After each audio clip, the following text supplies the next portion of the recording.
നിങ്ങളുടെ ദുഃഖം സന്തോഷമായിട്ട് മാറും. ഹല്ലേലൂയ എന്ന് പറഞ്ഞ് നിങ്ങളുടെ ദുഃഖം സന്തോഷമായിട്ട് മാറും. Hallelujah, hallelujah. ഉറപ്പാണ്, കർത്താവ് നിങ്ങൾക്ക് സന്തോഷം നൽകും. നിങ്ങളുടെ കണ്ണുനീര് ഏറ്റെടുക്കും, തകർച്ചകൾ ഏറ്റെടുക്കും, അത്ഭുതങ്ങൾ കർത്താവ് ചെയ്യാൻ പോകുകയാണ്. മത്തായിയുടെ സുവിശേഷം 11-ാം അധ്യായത്തിൻ്റെ 28-ാമത്തെ വചനം പറയുന്നു, അധ്വാനിക്കുന്നവരും ഭാരം വഹിക്കുന്നവരും എൻ്റെ അടുക്കൽ വരിക, നിങ്ങളെ ഞാൻ ആശ്വസിപ്പിക്കാം. ഹല്ലേലൂയ. അധ്വാനിക്കുന്നവരും ഭാരം വഹിക്കുന്നവരും എൻ്റെ അടുക്കൽ വാ, നിങ്ങളെ ഞാൻ ആശ്വസിപ്പിക്കാമെന്നാണ് യേശു പറയുന്നത്. ഹല്ലേലൂയ. ഇന്നലെ ഒരു ടീച്ചർ, എൻ്റെ നാട്ടിലുള്ള ഒരു സ്കൂളിലെ ടീച്ചറാണ്. ആ ടീച്ചർ എൻ്റെ മക്കളെയൊക്കെ പഠിപ്പിച്ചിട്ടുണ്ട്. ആ ടീച്ചറിന് എന്നെ ഒന്ന് കാണണം. ഒരിക്കൽ ആ ടീച്ചർ എന്നെ കണ്ടതാണ്. അന്ന് വലിയൊരു സങ്കടം പറയാൻ വേണ്ടി കണ്ടതാണ്. ആ സങ്കടം നിങ്ങളോട് ഞാൻ പറയാൻ കേട്ടോ. അതായത് ടീച്ചറിൻ്റെ വീട്ടിൽ 2 പേരേ ഉള്ളൂ. ടീച്ചറും ടീച്ചറിൻ്റെ ചേച്ചി ഒരാളും. 2 പേരും വിവാഹമൊക്കെ കഴിച്ചു. ടീച്ചറുടെ ചേച്ചിക്ക് ഒറ്റയൊരു മകളേ ഉള്ളൂ. മകളും ഭർത്താവും. ഈ മകള് 24 വയസ്സുള്ള മകള് 45 വയസ്സുകാരനോട് പോയി. 24 വയസ്സുള്ള മകള് 45 വയസ്സുകാരൻ്റെ കൂടെയാണ് ജീവിക്കാൻ പോയത്. 45 വയസ്സുകാരൻ്റെ ഭാര്യ മരിച്ചുപോയി. അക്രൈസ്തവനാണ്. 3 മക്കളുമുണ്ട്. നല്ല ഫാമിലി, സാമ്പത്തികമുള്ള ഫാമിലി, ദരിദ്രരൊന്നുമല്ല, സാമ്പത്തികമായിട്ടുള്ള കുടുംബത്തിലെ കാര്യമായി പറഞ്ഞു. അന്ന് ഇപ്പോൾ അവൾക്ക് 32 വയസ്സായി. 8 വർഷം മുമ്പ് ഈ ടീച്ചർ വന്ന് എൻ്റെ അടുക്കൽ ഈ സങ്കടങ്ങളൊക്കെ പറഞ്ഞ് പ്രാർത്ഥിച്ചതാണ്. കാലങ്ങൾ കടന്നുപോയി. ഇപ്പോൾ ഇന്നലെ എന്നെ ഒന്ന് കാണാനായിട്ട് വന്നു. കാണണമെന്ന് പറഞ്ഞു. അവിടെ സങ്കടം ഇതാണ്, അവിടെ അപ്പനും അമ്മയ്ക്കും ക്യാൻസർ. അപ്പനും അമ്മയ്ക്കും ക്യാൻസർ. അതുകൂടാതെ ഈ ടീച്ചറിൻ്റെ ഭർത്താവിന് ക്യാൻസറാണ്. അത് നാളുകളായിട്ട് ക്യാൻസർ രോഗിയാണ്. അദ്ദേഹം ട്രീറ്റ്മെൻറ്റും ഒക്കെ ആയിട്ട് ഇങ്ങനെ അദ്ദേഹം ജീവിക്കുന്നു. ക്യാൻസർ. അങ്ങനെ ഹൃദയം നിറയെ ഭാരവുമായിട്ടാണ് ഈ ടീച്ചർ കഴിഞ്ഞ ദിവസം എൻ്റെ അടുക്കൽ വന്ന് സങ്കടമൊക്കെ പറഞ്ഞു. ഞാൻ പ്രാർത്ഥിച്ചു. വചനം പറയുകയാണ്, അധ്വാനിക്കുന്നവരും ഭാരം വഹിക്കുന്നവരും എൻ്റെ അടുക്കൽ വരിക, നിങ്ങളെ ഞാൻ ആശ്വസിപ്പിക്കാം. ജീവിതത്തിൽ നിങ്ങളൊക്കെ അധ്വാനിക്കുന്നവരാ. ഞാൻ ഈ പറഞ്ഞ ടീച്ചർ നല്ല ടീച്ചറാണ്, നന്നായിട്ട് അധ്വാനിക്കുന്ന ടീച്ചറാണ്. പക്ഷെ ഭർത്താവ് ക്യാൻസർ രോഗി. ജീവിതത്തിൻ്റെ ഭാരമാണ്, മനസ്സ് മുഴുവൻ ഭാരമാണ്. അവർ പറയാണ്, അപ്പനും അമ്മയും ക്യാൻസർ രോഗികൾ. അമ്മയുടെ വയറ്റിലെ ക്യാൻസറൊക്കെ ബാധിച്ചിട്ട് ഈ മലവൊക്കെ പോകാനായിട്ട് സഞ്ചി പള്ളിയിട്ടിരിക്കുക. 75 വയസ്സുള്ള അമ്മ, 80 വയസ്സുള്ള അപ്പന് അസ്ഥികൾക്ക് ക്യാൻസർ. ഒരു വീട്ടിൽ 3 പേർക്ക് ഒരുപോലെ ക്യാൻസർ രോഗമെന്ന് പറഞ്ഞാൽ ആ വ്യക്തി അനുഭവിക്കുന്ന ഹൃദയത്തിൻ്റെ ഭാരം നിങ്ങൾക്ക് ഊഹിക്കാവുന്നതേ ഉള്ളൂ. ഹല്ലേലൂയ. അപ്പോൾ ഞാൻ ഓർക്കുകയാണ്, മനുഷ്യൻ അനുഭവിക്കുന്ന ഭാരങ്ങൾ, ജീവിതത്തിൻ്റെ അധ്വാനം ഒരു വശത്ത്, അത് ശാരീരിക അധ്വാനമായിരിക്കാം. പറമ്പിൽ പണിയുന്നവരൊക്കെ ധാരാളമുണ്ട്. കർഷകർ ശരീരം കൊണ്ട് അധ്വാനിക്കുന്നു. കമ്പ്യൂട്ടർ രംഗത്ത് ജോലി ചെയ്യുന്നവർ ബുദ്ധി കൊണ്ട് അധ്വാനിക്കുക. പഠിപ്പിക്കുന്നവർ അവരുടെ നാവും ചുണ്ടുകളും ശബ്ദവും തൊണ്ടയെല്ലാം അധ്വാനിക്കുക. അത് വ്യത്യസ്തമായ വിധത്തിൽ ജീവിതത്തിൽ അധ്വാനിക്കുന്നവരെല്ലാവരും തന്നെ, എല്ലാവരും അധ്വാനിക്കുന്നവരാണ്. പിന്നെ കുറേ ആളുകളുണ്ട്, അരസന്മാരും മടിയന്മാരും അധ്വാനിക്കാത്തവരുണ്ട്. അവരെ മാറ്റി നിർത്താം.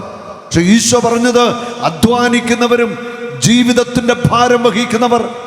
മനസ്സു നിറയെ ഭാരമാ. കുടുംബത്തെ ഓർത്തുള്ള ഭാരം, മക്കളെ ഓർത്തുള്ള ഭാരം. ഈ അടുത്ത നാളിൽ ഒരമ്മ വന്ന് എന്നോട് പങ്കുവയ്ക്കുക. അപ്പനും അമ്മയും കൂടെ ഒന്നിച്ച് പറയുകയാണ്, അവിടെ മകൻ 2 വർഷം കഴിഞ്ഞു ജയിലിലാണ്. മയക്കുമരുന്ന് വിറ്റതിന് പേരിൽ പിടിക്കപ്പെട്ടതാണ്, ജയിലിലാണ്. ഹല്ലേലൂയ.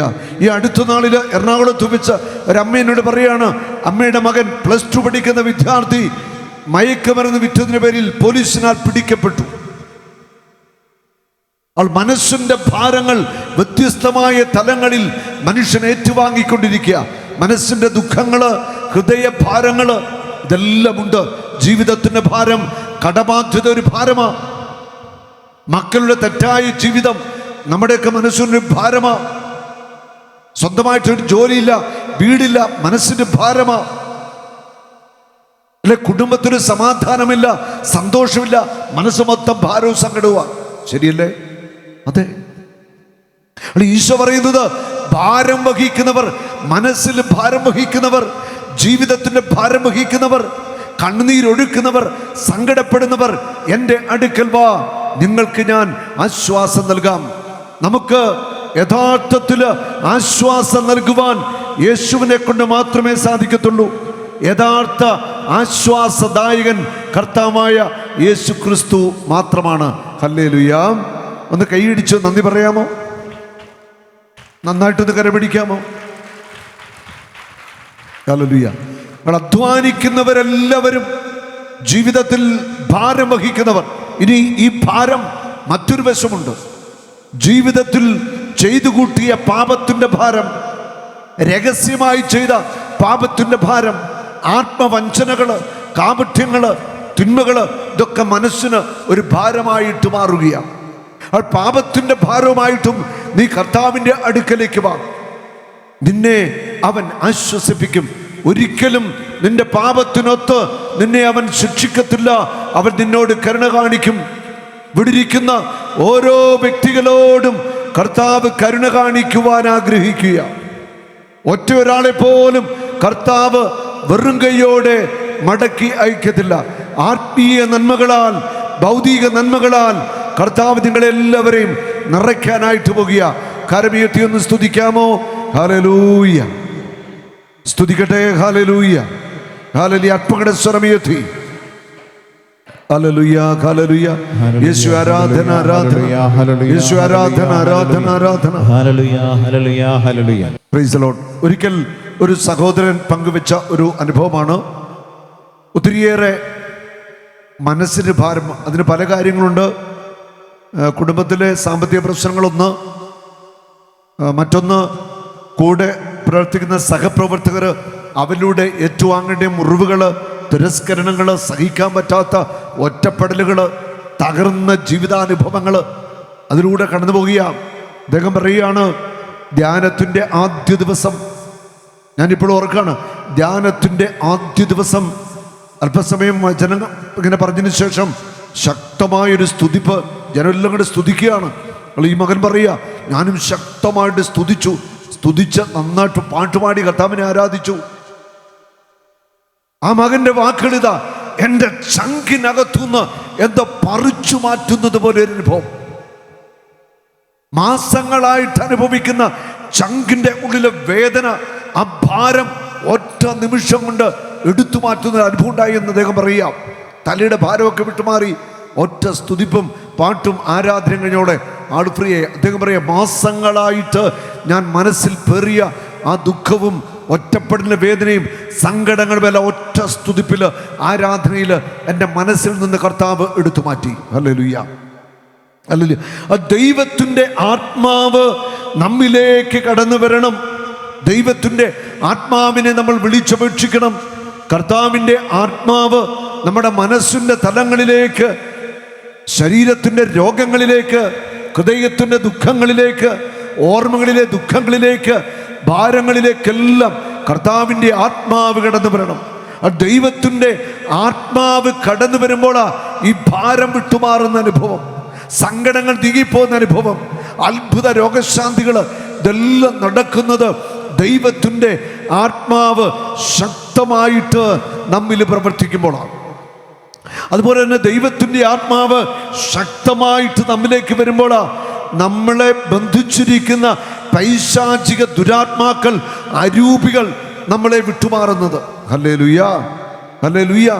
വ്യത്യസ്തമായ തിന്മയുടെ അരൂപികൾ മനുഷ്യനെ കീഴടക്കുകയാണ്. ശക്തമായ സ്തുതിപ്പിൽ, ആരാധനയിൽ കർത്താവിൻ്റെ ആത്മാവ് കടന്നു വരും. ദൈവത്തിൻ്റെ ആത്മാവ് അത്ഭുത വിടുതൽ നമുക്ക് നൽകുകയും ചെയ്യും. ഹല്ലേലൂയ. ഒന്ന് സ്തുതിക്കാമോ? കരങ്ങൾ ഉയർത്തിപ്പിടിച്ച് ഹല്ലേലൂയ. ഹല്ലേലൂയ. നന്നായിട്ടൊന്ന് സ്തുതിച്ചേ. ഹല്ലേലൂയ. ഹല്ലേലൂയ. ഹല്ലേലൂയ. രണ്ട് കരമുയർത്തി സ്വരമുയർത്തി സ്തുതിക്കുന്നു. ഹല്ലേലൂയ. ഹല്ലേലൂയ. ഹല്ലേലൂയ. ഹല്ലേലൂയ. ഹല്ലേലൂയ. ഹല്ലേലൂയ. ശക്തിയോടെ സ്തുതിക്കട്ടെ. ഹല്ലേലൂയ. ഹല്ലേലൂയ. ഹല്ലേലൂയ. ഹല്ലേലൂയ. ഹല്ലേലൂയ. ഹല്ലേലൂയ. ഹല്ലേലൂയ. ഹല്ലേലൂയ. ഹല്ലേലൂയ. ഞാൻ ഓർക്കണം, ഒരിക്കൽ ഒരു ശക്തമായ ദൈവസ്തുതി ആരാധന നടക്കുന്ന സമയം ഒരു സഹോദരി, അവള് ആ സ്തുതിപ്പിൻ്റെ സമയത്ത് വീണ് കിടന്ന് കരയാണ്. ആ സ്തുതിപ്പും പ്രാർത്ഥനയെല്ലാം ഒരു മണിക്കൂറോളം കഴിഞ്ഞു. എന്നിട്ട് അവിടെ ചുരുണ്ട് കൂടി കിടന്ന് കരയുക. ശുശ്രൂഷയെല്ലാം കഴിഞ്ഞു, അവിടെ കിടക്കാണ്, പിന്നെ ഒരു അനക്കമില്ല. അടുത്ത ക്ലാസ് കഴിഞ്ഞ് ഇവളെ എഴുന്നേറ്റു. ഞാൻ ഇവളെ വിളിച്ചു, ഒരു 10-30 വയസ്സ് കാണും. ഞാൻ അവളോട് ചോദിച്ചു എന്താണെന്ന്, എന്ത് പറ്റി. എന്നെ സഹോദരി പറയുകയാണ്, അവളിലേക്ക് വലിയ ഒരു ദൈവശക്തി ഇറങ്ങുന്നൊരു അനുഭവം ഉണ്ടായി. അവളുടെ ഹൃദയം മുഴുവൻ ഒത്തിരി സങ്കടത്തിലാണ്. കുടുംബത്തിലെ പ്രശ്നങ്ങൾ, അമ്മയുടെ രോഗം, കടബാധ്യത, ഭർത്താവിൻ്റെ തെറ്റായ ജീവിതങ്ങൾ. ശരിക്കും അവിടെ ചങ്കിനകത്തുകൂടെ സങ്കടമുള്ളൂ. ഹൃദയം നിറയെ സങ്കടവുമായിട്ട് അവൾ ധ്യാനിക്കാൻ വന്നത്. ആ സങ്കടമൊന്ന് ഇറക്കി വെക്കാൻ, ദൈവസന്നിധിയിൽ ഇറക്കി വെക്കാനായിട്ട് അവൾ ആഗ്രഹിച്ചു. ആ സ്തുതിപ്പിൻ്റെ സമയത്ത് കർത്താവിൻ്റെ ആത്മാവ് അവളെ തൊട്ടു, അഭിഷേകത്തിൽ നിലംപതിച്ചു. കുറേ കരഞ്ഞു, കുറേ അവൾ കരഞ്ഞു, വാവിട്ട് ഒച്ചത്തിൽ കരയുക, ഒരു നിയന്ത്രണമില്ല കരയുക. പിന്നെ ശാന്തമായി. കുറേ സമയം അവിടെ കിടന്നു. അത് കഴിഞ്ഞാൽ അവിടെ എഴുന്നേറ്റ് വന്നു. അവൾ വന്നപ്പോൾ പറഞ്ഞു, ബ്രദറെ ഞാൻ ഫ്രീ ആയി, എൻ്റെ ചങ്കിനകത്തെ സങ്കടമെല്ലാം പോയി, എൻ്റെ വിഷമെല്ലാം പോയി, എനിക്ക് വലിയ പ്രത്യാശയായി. Hallelujah, hallelujah. ദൈവത്തിൻ്റെ ആത്മാവ് നമ്മുടെ ഉള്ളിലേക്ക് വരണം. നമ്മുടെ ഹൃദയ ദുഃഖങ്ങളിലേക്ക്, ഹൃദയ ഭാരങ്ങളിലേക്ക്, രോഗങ്ങളിലേക്ക്, ആരോടും പറയാതെ വെച്ചിരിക്കുന്ന വിഷമങ്ങളിലേക്ക്, അല്ല കുടുംബത്തിലെ പല പല പല വിഷമങ്ങളൊക്കെ ഉണ്ട്, അവയിലേക്കൊക്കെ, ഇതൊക്കെ നമ്മുടെ മനസ്സനുഭവിക്കുക, ഇവയിലേക്കൊക്കെ കർത്താവിൻ്റെ ആത്മാവ് കടന്നു വരണം. ആ ദൈവത്തിൻ്റെ ആത്മാവ് കടന്നു വന്ന് നമ്മളെ സൗഖ്യമാക്കണം. അത് സംഭവിക്കണം. ആ ദൈവത്തിൻ്റെ ആത്മാവിൻ്റെ ശക്തമായ ഒരു ഇടപെടൽ നമ്മുടെ മനസ്സിൻ്റെ തലങ്ങളിൽ, ആത്മാവിൻ്റെ തലങ്ങളിൽ, ശരീരത്തിൻ്റെ തലങ്ങളിൽ, ചിന്താ തലങ്ങളിൽ എല്ലാം ഉണ്ടാവണം. ആ ദൈവത്തിൻ്റെ ആത്മാവിൻ്റെ ശക്തമായ ഒരു ഇടപെടൽ നമ്മുടെ ജീവിതത്തിൽ ഉണ്ടായെങ്കിൽ മാത്രമേ നമുക്കൊരു വിടുതൽ കിട്ടത്തുള്ളൂ.